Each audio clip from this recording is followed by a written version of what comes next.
ألا بذكر الله تطمئن القلوب.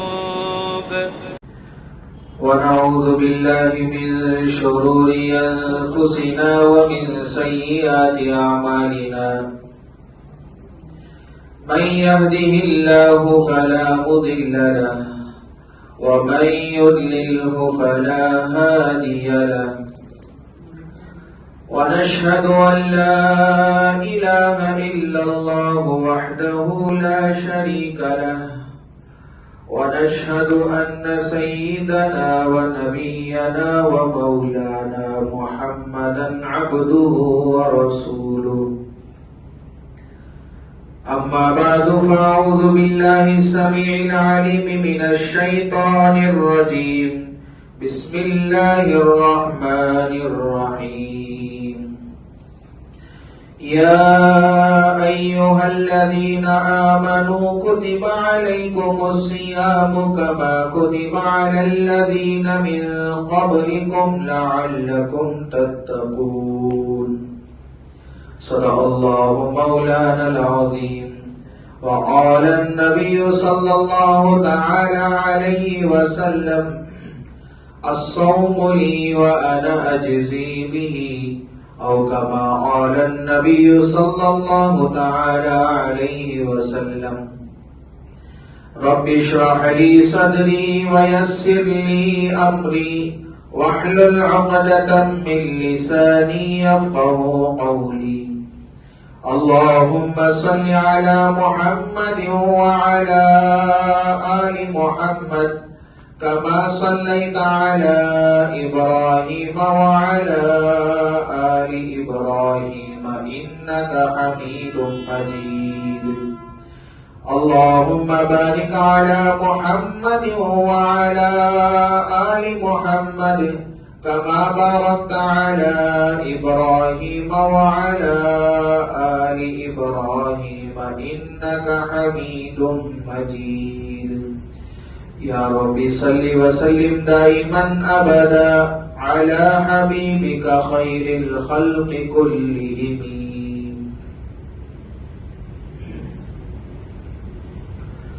معزز سامعین کرام اور میرے غیور مسلمان بھائیوں، بزرگوں اور دوستوں، رمضان المبارک کا مہینہ چل رہا ہے اور اس مہینے کے اندر سب سے اہم عبادت روزہ رکھنا ہے. جیسا کہ رب کریم نے قرآن مجید کے اندر ارشاد فرمایا: یا ایھا الذین آمنوا کتب علیکم الصیام. اے ایمان والو، تم پر روزے فرض کیے گئے. کما کتب علی الذین من قبلکم، جیسا کہ تم سے پہلے لوگوں پر فرض کیے. لعلکم تتقون، تاکہ تم متقی بن جاؤ. اس آیت کے اندر دو باتیں سمجھنے کی ہیں. نمبر 1، روزہ کسے کہتے ہیں. نمبر 2، تقویٰ کسے کہتے ہیں. ان دونوں باتوں کو سمجھنے کے بعد رمضان کے اس مبارک مہینے میں سب سے زیادہ کن اعمال پر ہمیں توجہ دینی ہے، اس پر تفصیلی گفتگو ہوگی. اللہ رب العزت سے دعا گو ہوں کہ اللہ تعالی مجھے صحیح کہنے اور جو کچھ کہا اور سنا جائے گا ان باتوں پر ہم تمام کو عمل پیرا بنائیں. روزے کو عربی کے اندر صوم کہتے ہیں، جس کی جمع آتی ہے سیام. جیسا کہ قرآن میں ہے: یا ایھا الذین آمنوا کتب علیکم الصیام. صوم روزے کو کہتے ہیں جس کے معنی آتے ہیں رک جانا، یعنی کہ کھانے پینے سے اور خواہشات سے رکنے کا نام روزہ ہے۔ اردو میں اور فارسی میں ہم صوم کو روزہ کہتے ہیں، اس لیے کہ روزہ روز سے ہے۔ روز کے معنی آتے ہیں دن کے۔ یہ عبادت ایسی عبادت ہے جو یومیہ ہے، جس کا تعلق دن سے ہے، جس کا تعلق رات سے نہیں ہے۔ جیسا کہ نماز دن میں بھی ہے، رات میں بھی ہے، صدقہ خیرات دن میں بھی ہے، رات میں بھی ہے، زکوٰۃ دن میں بھی ہے، رات میں بھی ہے، حج اور عمرہ دن میں بھی کر سکتے ہیں، رات میں بھی کر سکتے ہیں۔ جتنے عبادات ہیں وہ دن میں بھی ہے، رات میں بھی ہے، لیکن روزہ اس کا تعلق دن سے ہے، یعنی کہ دن شروع ہوا اس کا وقت شروع ہوا، دن ختم اس کا وقت ختم، اس لیے ہم اس کو روزہ کہتے ہیں۔ روزے کا فائدہ یہ ہے کہ روزہ رکھنے سے انسان کے اندر تقوی پیدا ہوتا ہے، جیسا کہ روزے کا فائدہ قرآن میں رب ذوالجلال ارشاد فرماتے ہیں لعلکم تتقون، تاکہ تم پرہیزگار بن جاؤ، متقی بن جاؤ، گناہوں سے بچنے والے بن جاؤ۔ مثال کے طور پر جتنی عبادتیں ہیں ان عبادتوں کا مقصد تقوی حاصل کرنا ہے، لیکن روزے کے اندر سب سے زیادہ تقوی ہوتا ہے۔ مثلا نماز آدمی پڑھ رہا ہے، ریاکاری اس کے اندر آ سکتی ہے، دکھاوا اس کے اندر ہو سکتا ہے، صدقہ دیتا ہے، دکھاوا ہو سکتا ہے، زکوٰۃ دے رہا ہے، دکھاوا ہو سکتا ہے، حج عمرہ کر رہا ہے، دکھاوا اس کے اندر آ سکتا ہے، ریاکاری اس کے اندر آ سکتی ہے۔ اور یہ عبادات ایسے ہیں دوسرے کو کہنے کی ضرورت نہیں ہے کہ میں نماز پڑھ رہا ہوں، دوسروں کو کہنے کی ضرورت نہیں ہے کہ میں حج کر رہا ہوں، دوسروں کو کہنے کی ضرورت نہیں ہے کہ میں عمرہ کر رہا ہوں، میں تلاوت کر رہا ہوں۔ آدمی دیکھتا ہے تو فوری طور پر جان لیتا ہے، پہچان لیتا ہے۔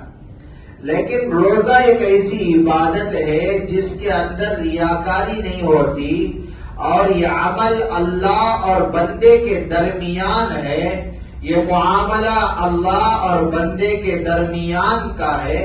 لیکن جب تک انسان کسی کو بتائے گا نہیں، سامنے والے کو پتہ نہیں چلے گا، اس کو معلوم نہیں ہوگا کہ یہ روزے سے ہے۔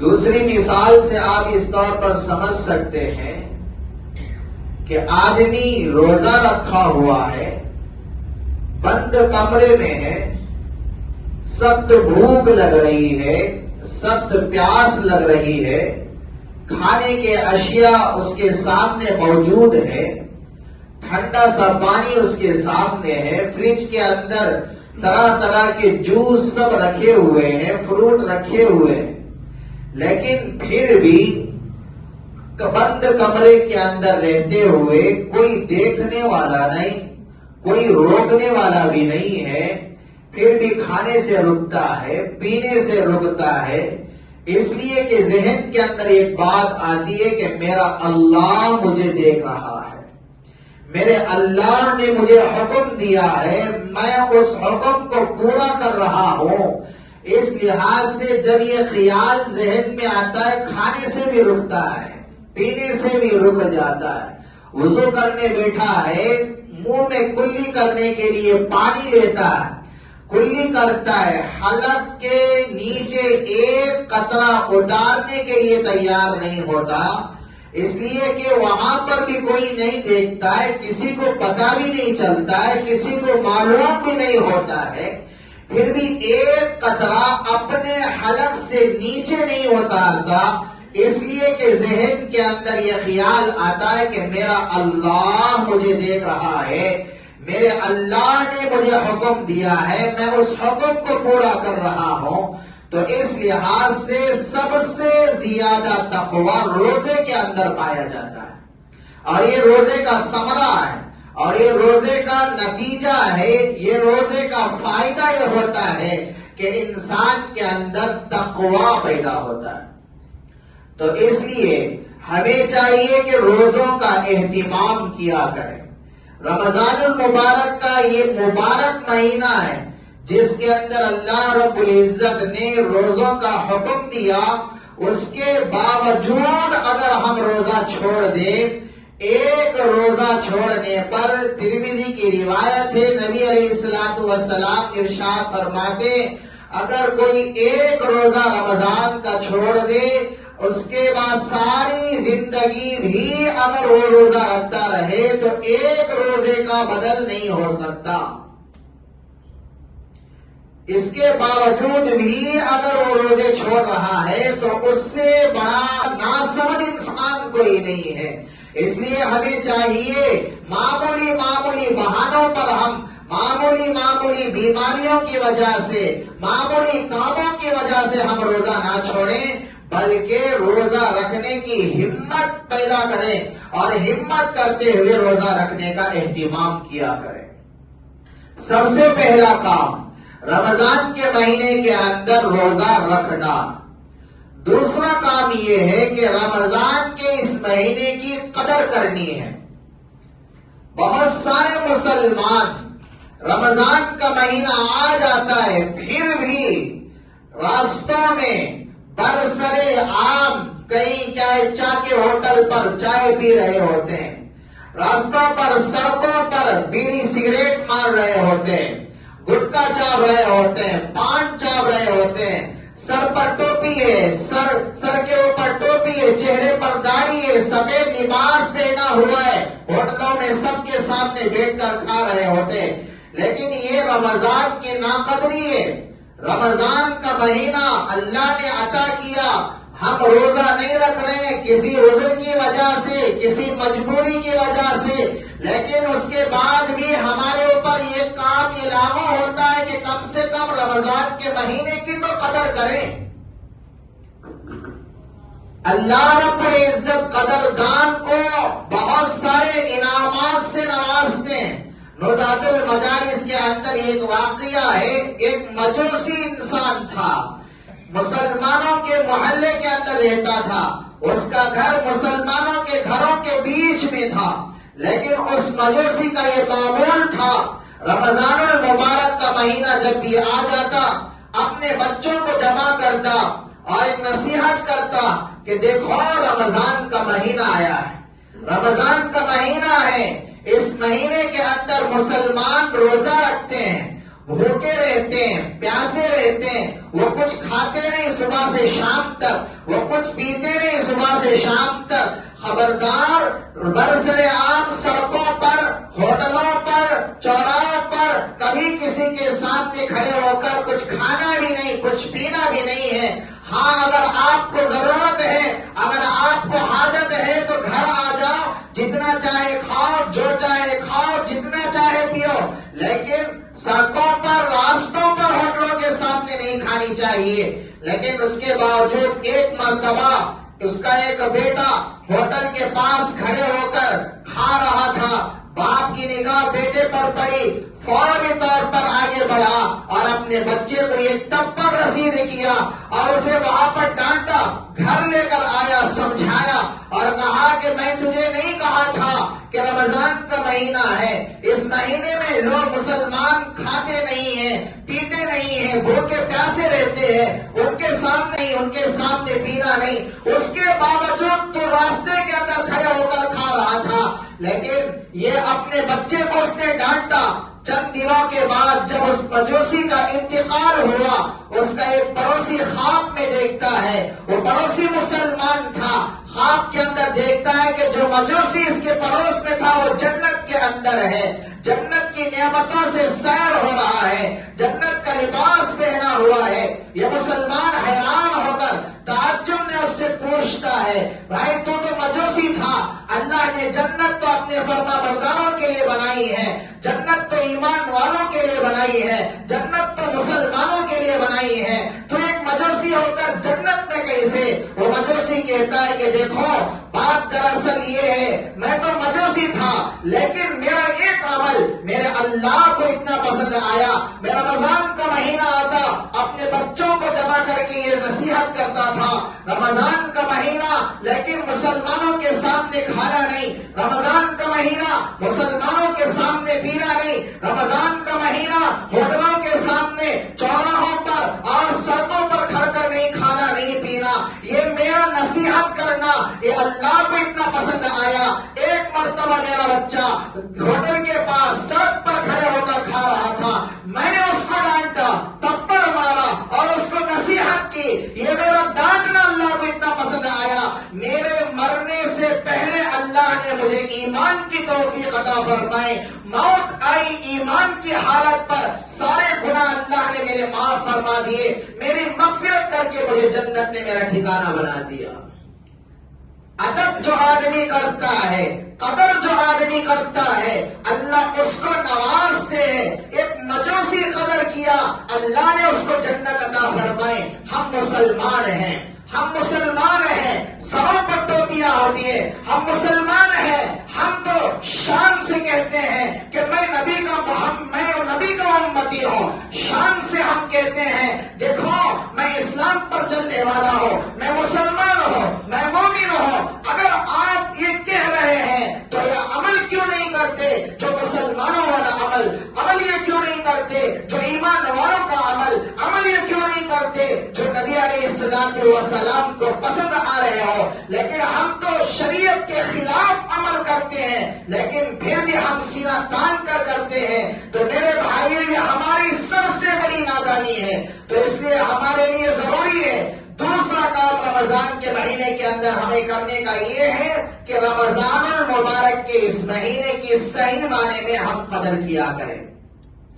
تیسرا کام رمضان مبارک کے اس مہینے کے اندر کرنے کا یہ ہے کہ ماشاءاللہ ہم تو کیا ہے مسجد کے اندر پہلے ہی نماز کو آ جاتے ہیں اور پابندی کے ساتھ نمازوں کا اہتمام ہوتا ہے، لیکن ہمارے لیے ضروری ہے کہ خاص کر رمضان کے اس مہینے کے اندر تکبیر اولیٰ کا اہتمام ہو۔ 5 نمازیں فرض جو اللہ نے ہم پر کی ہیں، 5 نمازیں تکبیر اولیٰ کے ساتھ ادا کرنے کی کوشش کیا کرے۔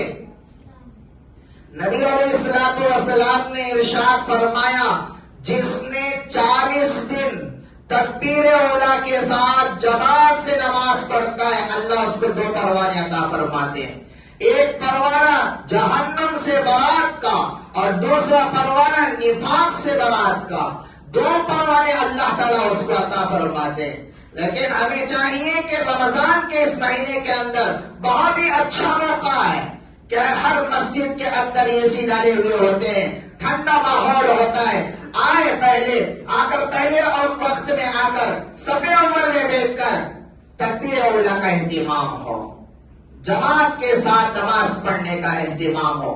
اسلاف کا تو یہ معمول تھا، جیسا کہ ابو نعیم اصفہانی رحمت اللہ علیہ حلیۃ الاولیاء کے اندر امام اعمش رحمت اللہ علیہ کا تذکرہ کیا، فرماتے ہیں کہ حضرت کے 70 سال ایسے گزرے، 70 سال ایسے گزرے کبھی تکبیر اولیٰ فوت نہیں ہوئی، 70 دن نہیں، 70 ہفتے بھی نہیں، 70 مہینے نہیں، 70 سال ایسے گزرے جن کی کبھی تکبیر اولیٰ فوت نہیں ہوئی۔ اور آج ہمارا حال 70 سال تو دور کی بات، 70 کیا ہے مہینہ بھی دور کی بات، 70 ہفتے دور کی بات، 70 دن دور کی بات، ہمارے 70 گھنٹے بھی ایسے نہیں گزر رہے ہیں جن میں جتنی نمازیں آتی ہیں اور نمازیں بھی تکبیر اولا کے ساتھ ہو، یہ بھی ہمارے لیے مشکل ہے۔ تو اس لیے ہمیں چاہیے کہ رمضان المبارک کے اس مہینے کے اندر تکبیر اولا کا اہتمام ہو۔ ابو نعیم اصفہانی رحمۃ اللہ علیہ حلیۃ الاولیاء کے اندر سعید بن المسیب رحمۃ اللہ علیہ کے متعلق لکھا ہے، حضرت کا یہ معمول تھا 40 سال کا معمول کہ 40 سال اذان سے پہلے مسجد میں آ جاتے، پہلی صف میں جماعت کے ساتھ تکبیر اولا کے ساتھ 40 سال تک ان کا معمول تھا۔ حضرت شیخ زکریا رحمۃ اللہ علیہ تاریخ مشائخ چشت کے اندر لکھتے ہیں، میاں نور محمد رحمۃ اللہ علیہ کا انتقال کا وقت قریب ہے۔ کسی نے آ کر پوچھا، حضرت آپ کا انتقال کا وقت قریب ہے، دنیا سے رخصت ہو جائیں گے، اللہ کے سامنے حاضری ہوگی، اپنی زندگی کا کون سا عمل اللہ کے سامنے آپ پیش کریں گے؟ سوال کتنا باریک ہے اور کتنا اہم ہے، سمجھنے والی بات ہے۔ فرمایا حضرت اللہ کے سامنے اپنی زندگی کا کون سا عمل پیش کریں گے؟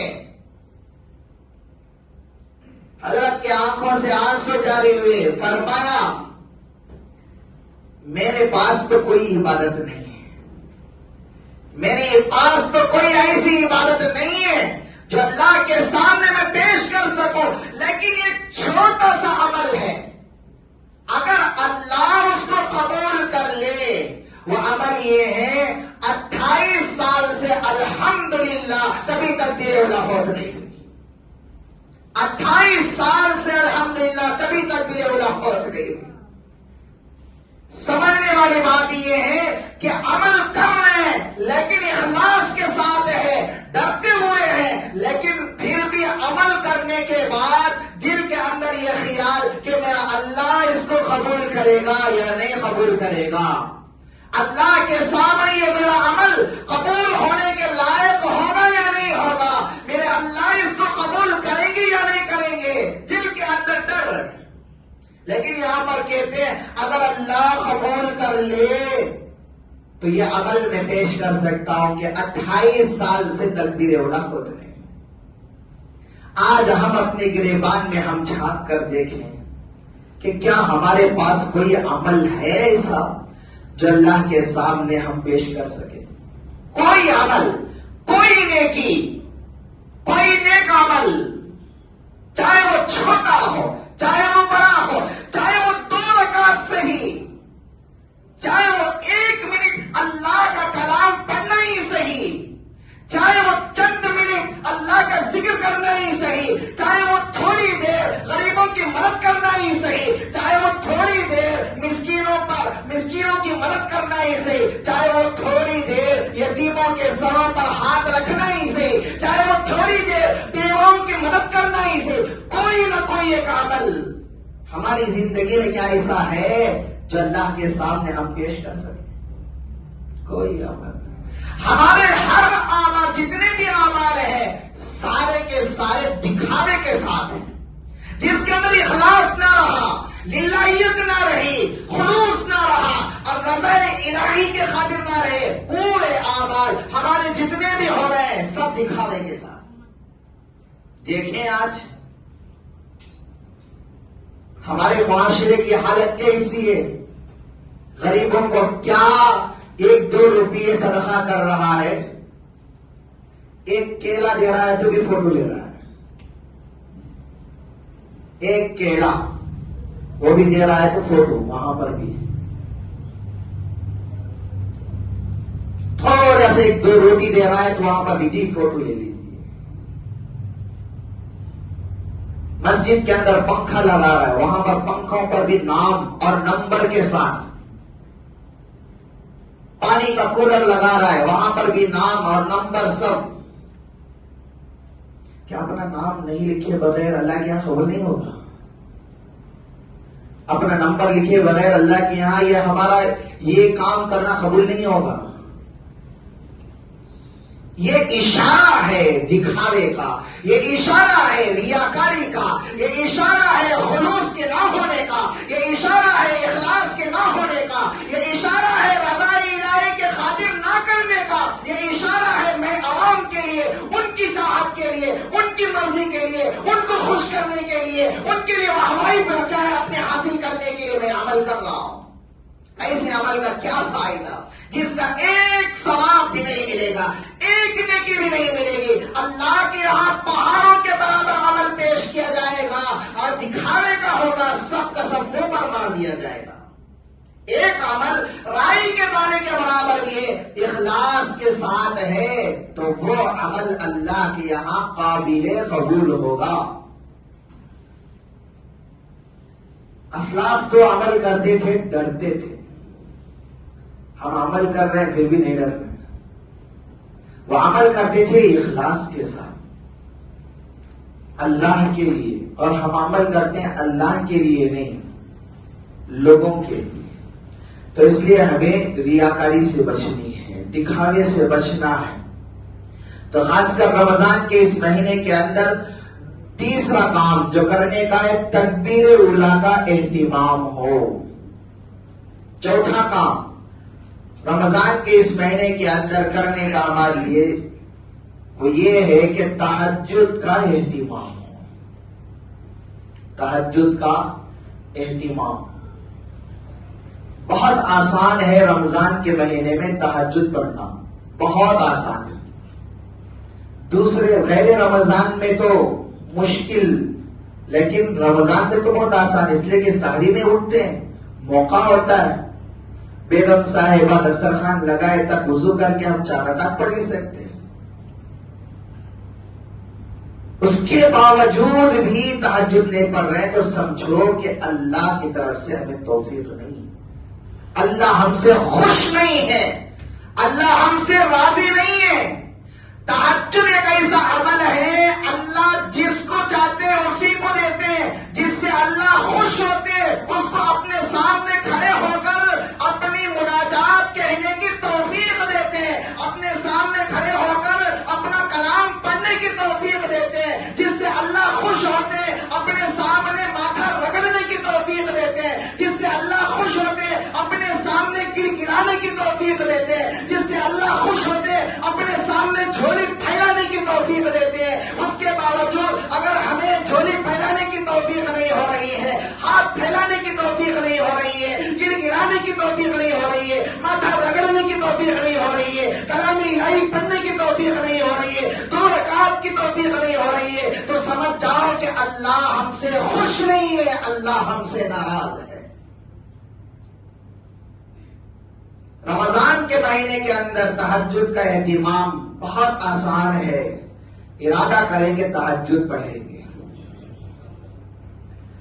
علامہ جوزی رحمت اللہ علیہ صفت الصفا کے اندر ایک واقعہ بیان فرمائے، صالح بن حیی رحمت اللہ علیہ کے گھرانے کا تذکرہ فرمائے۔ صالح بن حیی رحمت اللہ علیہ کے 2 بیٹے تھے۔ جب صالح بن حیی رحمت اللہ علیہ کا انتقال ہوا، ماں اپنے بچوں کو بٹھائی اور سمجھائی کہ بیٹا رات کو ہم آپس میں تقسیم کر لیں گے۔ ایک بیٹا تھا حسن جس کا نام بڑا بیٹا، اور ایک بیٹا تھا جس کا نام علی چھوٹا تھا۔ ماں نے کہا کہ دیکھو ہم تینوں رات کو عبادت میں بانٹ لیں گے۔ مثال کے طور پر رات کے 6 گھنٹے ہیں، 2 گھنٹے آپ عبادت کرو بڑے بیٹے، 2 گھنٹے آپ علی عبادت کرو، اور 2 گھنٹے میں عبادت کروں گی۔ اس طرح پوری رات ہم عبادت میں گزاریں۔ طے ہوا، اور رات کے 2 گھنٹے حسن کھڑے ہوتے اور عبادت کرتے، نماز میں وقت گزارتے۔ اس کے بعد 2 گھنٹے علی کو اٹھا دیتے اور یہ سو جاتے، اور وہ علی عبادت کرتے، اور اس کے بعد 2 گھنٹے کے بعد علی سو جاتے اور ماں کو اٹھا دیتے تھے۔ علامہ جوزی رحمت اللہ علیہ کہتے ہیں کہ یہ صرف عبادت کا ان کا معمول نہیں تھا، انہوں نے اپنے اوقات کو اس معنی میں طے کیا تھا۔ ماں نے کہا کہ بیٹا آپ حافظ قرآن ہو، آپ بھی حافظ ہو، لیکن رات کے 2 حصے، ایک حصہ آپ نماز میں کھڑے ہو کر 10 پارے قرآن کی تلاوت کرو گے. آپ کے 10 پارے ختم، چھوٹے بھائی کو جگاؤ، وہ کھڑے ہو کر نماز میں 10 پارے پڑھیں گے، اور جب وہ 10 پارے ختم کر لیں گے وہ مجھے جگا دے گا، میں بھی حافظ ہوں، میں بھی نماز میں کھڑے ہو کر 10 پارے قرآن کے پڑھوں گی. اور اس معنی میں اس گھر کے اندر روزانہ رات میں ایک قرآن شریف ختم ہوا کرتا تھا. کیسی خوش نصیب ماں تھی، کیسی خوش نصیب اولاد تھی، کیسا خوش نصیب باپ ہوگا جس کا گھرانہ عبادت کے اندر نماز میں پورا ایک قرآن ختم کر رہا ہے. جب حضرت کیا ہے بڑے بیٹا حسن کا انتقال ہوا، ماں اور بیٹا دونوں بیٹھ کر مشورہ کیے، بڑے بھائی کا تو انتقال ہو گیا ہے لیکن اب کیا کرے. ماں نے کہا کہ بیٹا رات کو 2 حصوں میں بانٹ لیتے ہیں، آدھی رات آپ عبادت کرو، آدھی رات میں 15 پارے نماز میں آپ پڑھو، اور بقیہ آدھی رات میں عبادت میں کروں گی اور نماز میں 15 پارے ختم کروں گی. ماں بیٹا دونوں کھڑے ہو کر ایک رات میں پورا قرآن ختم کرتے رہے.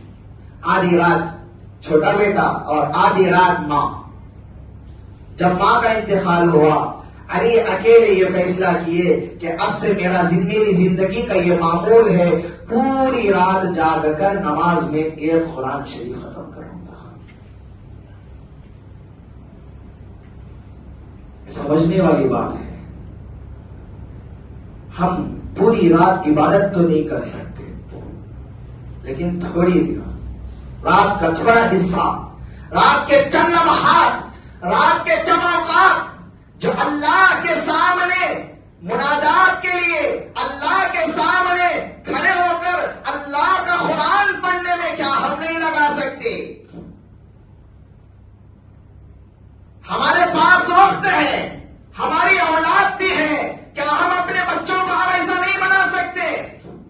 ہم تو دنیا کے متعلق کیا ہے محنت کرنا، مزدوری کرنا، مشقت اٹھانا، تکلیف برداشت کرنا، سب کچھ سکھایا جو آخرت میں کچھ کام کرنے والا، کام آنے والا نہیں. لیکن دینی لحاظ سے، عبادت کی لحاظ سے، قرآنی لحاظ سے کوئی توجہ نہیں، کوئی فکر نہیں.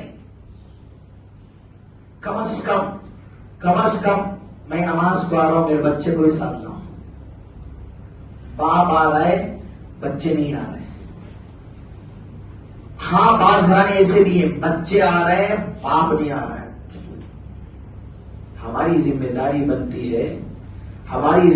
بنتی ہے کہ باپ اپنے بچوں کو نماز کو لے کر آ رہے ہیں. بھائی ہے، بہن کو نماز پڑھنے کا حکم دے. اولاد ہے، ماں باپ کو نماز کی ترغیب دے. ماں باپ ہے، اولاد کو نماز کی ترغیب دے. اپنی ذمہ داری ہم کیا سمجھیں کہ یہ ہماری ذمہ داری ہے، اس کو پوری کرنے کی کوشش کیا کریں. یہ رمضان کا یہ مبارک مہینہ ہمارے سامنے نیکیوں کا گویا کہ یہ سیزن ہے، یہ آفر اللہ نے ہمیں عطا فرمایا. ایک ایسا مہینہ ہے جس میں رب ذوالجلال نفل کا ثواب فرض کے برابر کر دیتے ہیں. اس مہینے میں فرض کا ثواب 70 گنا زیادہ کر دیتے ہیں. ہمارے لیے موقع ہے، اس کیا ہے موقع سے ہم فائدہ نہیں اٹھائیں گے تو میرے بھائیوں سمجھو کہ ہم سے گرے کوئی نہیں ہے، ہم سے زیادہ گرے ہوئے کوئی انسان نہیں. تو اس لیے ہمیں چاہیے کہ اس موقع سے ہم فائدہ اٹھائیں. رمضان کو صحیح معنی میں کیا ہے گزارنے کی کوشش کیا کرے. چوتھا کام رمضان کے اندر کرنے کا تہجد کا اہتمام. سب سے پہلا کام روزہ رکھنا، اور دوسرا کام رمضان کے اس مہینے کی قدر کرنا، اور تیسرا کام تکبیر اولا کا اہتمام کرنا، اور چوتھا کام تہجد کا اہتمام کرنا. کریں گے انشاءاللہ، بلند آواز سے کریں گے انشاءاللہ. میں بھی عمل کرنے کی کوشش کروں گا، آپ بھی کریں. اللہ تعالیٰ سے دعا گو ہوں کہ اللہ تعالیٰ جو کچھ کہا اور سنا گئے ان باتوں پر سب سے پہلے کہنے والے کو عمل کی توفیق عطا فرمائے. اللہ تعالیٰ ہم تمام کو عمل پیرا بنائے. آمین. وآخر دعوانا ان الحمد